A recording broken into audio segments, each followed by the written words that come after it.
Has that changed the dynamic for Manchester United, Gary? And what do you think the future looks like now for them? I think it's a big day for Ole. I think it gives him some peace and it demonstrates the progression. Obviously, we've seen in this last few months, the team are better, they're younger.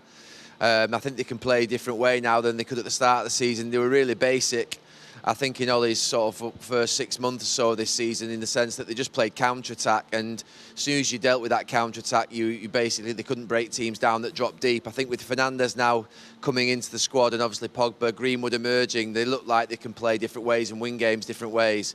I think it's a sign, though, that in this last few games and this last week or two, that when you play that same team, that first 11, for a week or two, it starts to get fatigued. I mean, they were absolutely done in with 20 minutes to go on that pitch.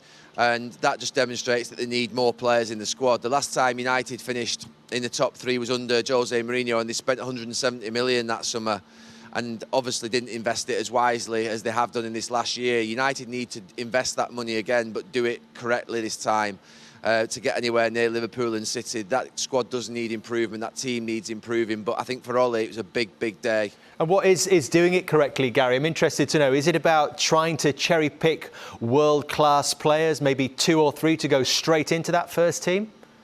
No, they need to improve the first 11. That's the first and foremost, and that's not to the detriment of any of the players that have played today. There's some of them players out there that are good enough to be part of a squad that can still compete. If you're going to play 55, 60 games in a season, then there's enough games to go around for 15, 16 quality players. So it's about making sure that they get those players in that want to come to the club, that are coming to the club for the right reasons. The United's model historically has always been to sign players that are on the brink of achieving something great rather than signing what would be the great players in the world. Real Madrid and Barcelona and Bayern Munich have been doing that for 30, 40 years. United have never really done that. They've always signed players that are either the best in the Premier League that are emerging or young international talent that's got the best years to come. And that's what Ole seems to have brought back in this last 12 months. And it's working, it's better. Which positions do you think need strengthening, Roy? Well, do you want me to mention the goalkeeper? No, I think, no.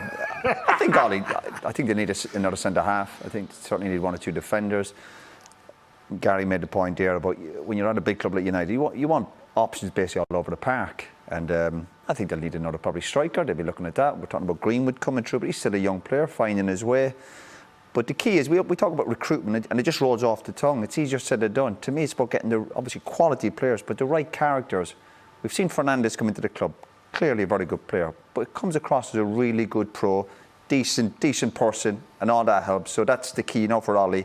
His track record, United's track record over the last 12 months has been a lot better in terms of their recruitment.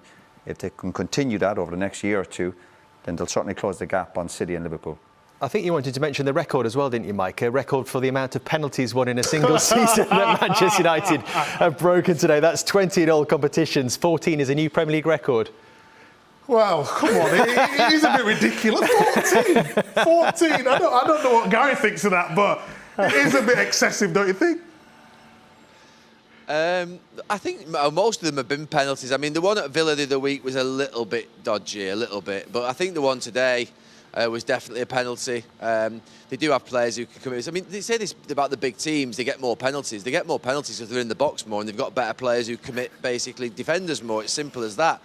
That's why I used to give away a load of penalties against us, Micah. I knew it was coming.